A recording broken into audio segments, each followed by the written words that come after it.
Hello everyone, welcome to our podcast. Yes, let's begin. Violence, ahimsa, and truth Satya as his weapon. For me, Gandhiji changed how I view leadership.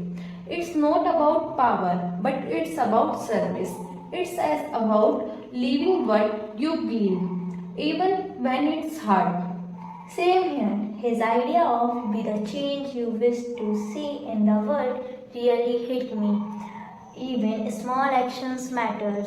Telling the truth, helping others, living simply. If Gandhi was alive today, I think he had been active on social media, but only to spread love, peace, and awareness. He had fight for the environment and against corruption and hate.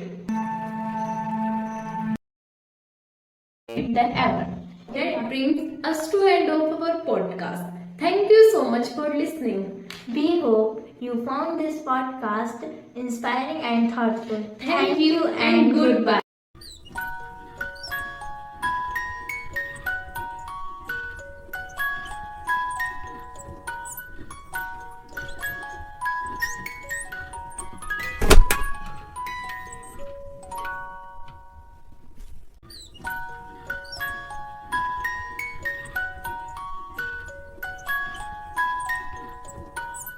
Hello everyone, welcome to our podcast Voices of Peace Learning from Gandhi. I am Anjali Sharma. And I am Zahra Das. Today we are diving into the life, struggle, and legacy of Mahatma Gandhi based on the documentaries and movies we have watched, and how his philosophy connects to the world today. This podcast is a part of our school project. Let's based on the chapter Indigo Class 12 English project. Let's explore what made Gandhiji such a powerful forces of changes. Let's begin with Gandhi's early life. Yes, let's begin. He grew up in religious family in Porbandar and later faced racism in South Africa, which sparked his fight against injustice. Yes, that moment on the train in the South America changed everything for him. It's when he realized that peaceful resistance could be a weapon stronger than violence. Yes, and spirituality guided all his decisions. For Gandhi, truth was God, he lived by that. Moving on the Gandhiji leadership, he really redefined what it meant to be a leader. He worked in a simple dhoti and live in ashram and worked with common people. That salt march low served in Gandhi's unforgettable. How a simple act of breaking salt law became a powerful protest. Yes, and he used non-violence, ahimsa, and truth Satya as his weapon. These ideas were not just philosophy, they worked when British officials arrested protesters. The world noticed his method gained sympathy and waited hard for British to justify their rule. What also stands out is how he was different from leaders like Subhash Chandra Bose. Bose wanted to fight with force. Gandhi believed in winning freedom. Through peace, his strength came from moral power, not military power. True, he united people, brought women into the movement, and spoke for the poor. But he was not perfect. But big failure was the partition of India. In Mahatma life of Gandhi, we see how sad and helpless was during the violence of 1947. Gandhi inspired the world leaders like Martin Luther King Jr. and Nelson Mandela saw him as a guide in their own struggles. And even today, his idea mattered in a world with inequality and climate change. Gandhi's message of truth and sustainability is more needed than ever. Gandhi were alive today might be marching with climate activists or leading peaceful protests on.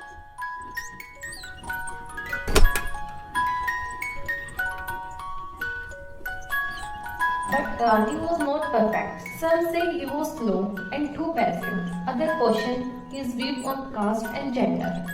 True, he did oppose untouchability, but did not fully reject the caste system, and his personal experiments with celibacy were controversial. Still, he was open about his struggle.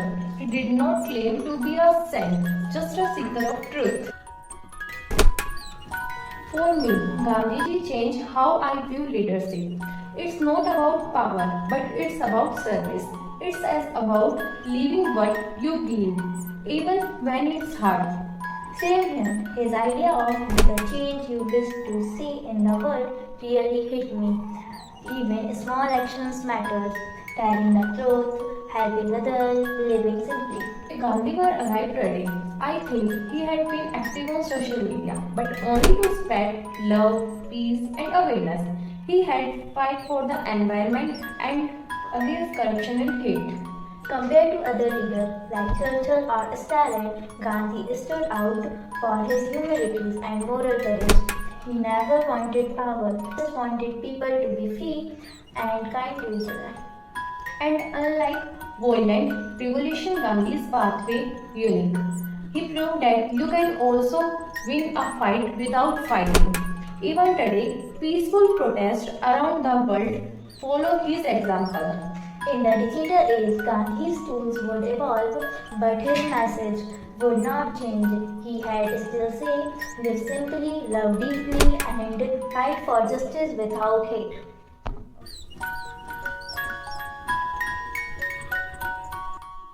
Gandhiji also believed in simplicity. He lived a very simple life, wore khadi clothes and avoided luxuries. Absolutely. In today's materialistic world, his simplicity teaches us to reduce unnecessary bonds and focus on inner peace and satisfaction. And we can't forget self-reliance or Swadeshi movement. Gandhiji encouraged people to make and use local products. That's still relevant today. Camping like Make in India are promoting the same idea. Support local business, reduce dependency on foreign goods. So, how can today's youth follow Gandhiji? Yes, youth can follow Gandhiji life. We can stand against injustice peacefully, speak the truth, live simply, help others, and support local products. Very well said. In conclusion, even today, Gandhiji teaching on truth, non-violence, simplicity, and self-reliance can help make the world a better place. What movement led by Mahatma Gandhi in 1930 involved a 24-day march from Ahmedabad to the sea to protest the British salt tax? The answer is Salt Satyagraha or Dandi March. In this ionic movement, Mahatma Gandhi led a 24-day march from Ahmedabad Sabarmati Ashram to Dandi, a coastal village in Gujarat, to protest the British salt tax. This act of civil disobedience was a powerful symbol of resistance against British rule and played a significant role in Indian struggle for independence.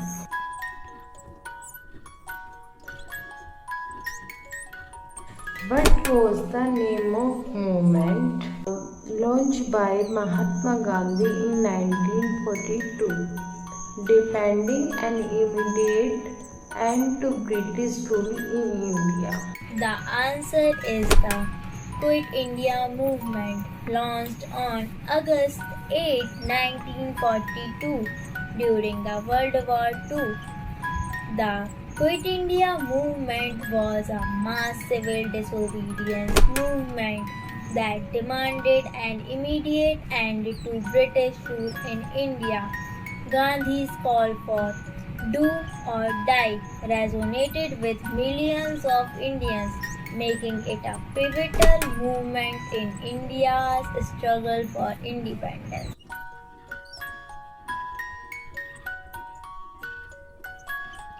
What was Mahatma Gandhi's profession before he became a full-time activist in the Indian independence movement? Answer is lawyer. Before becoming a full-time activist, Mahatma Gandhi trained and practiced as a lawyer in India and later in South America, where he became involved in the struggle for Indian rights. His experience as lawyer and activist eventually led him to dedicate his life to Indians' fight for independence. What was the nickname given to Mahatma Gandhi that translates to Father of the Nation? The answer is Bapu. In India, Mahatma Gandhi affectionately refers to as Bapu, which translates to father in Gujarati. However, the term father of the nation is often associated with Gandhi, and in Hindi he is also referred to as Rashtrapita, which means father of the nation.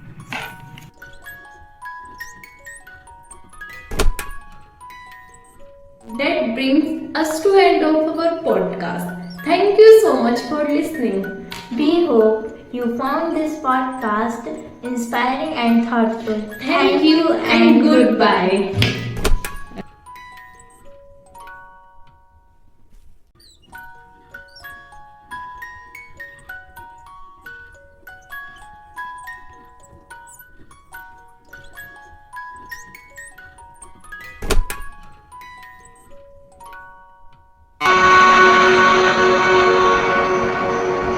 The man known to history as Mohandas Karamchand Gandhi was born on the 2nd of October 1869 in the town of Porbandar on the western coast of India, a region of archipelagos with a tropical climate and a town of regional significance in the British Raj. His parents were Karamchand Uttam Chand Gandhi, a local politician, the chief minister of Porbandar state, and Putlibai Gandhi, a deeply religious woman and a devoted follower of Vaishnavita Hinduism who was given to extended periods of fasting.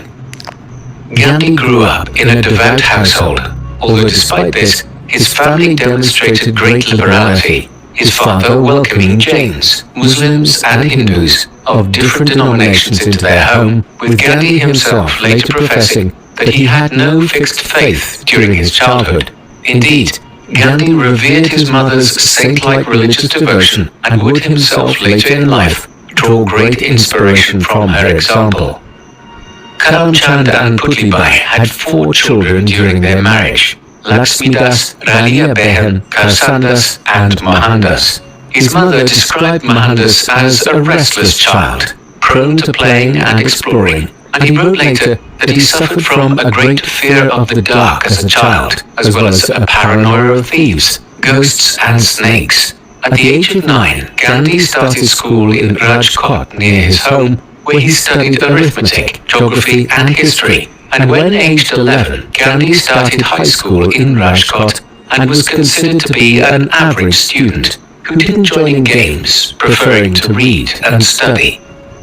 In May 1883, a marriage was arranged, and Gandhi wedded Kasturbai Makhanji Kapadia. He was 13, and Kasturbai was 14, but the two were constrained by tradition to live apart until they were older, Gandhi later admitting that he often had lustful thoughts about her and longed to be with her. In 1885, Gandhi's father fell ill, and whilst nursing him one night, he slipped away to spend the night with his wife. When he returned, he found to his despair that his father had died, an event which shook him terribly, as he felt that he had let his father down when he had needed him most, and had failed in his duty as a son.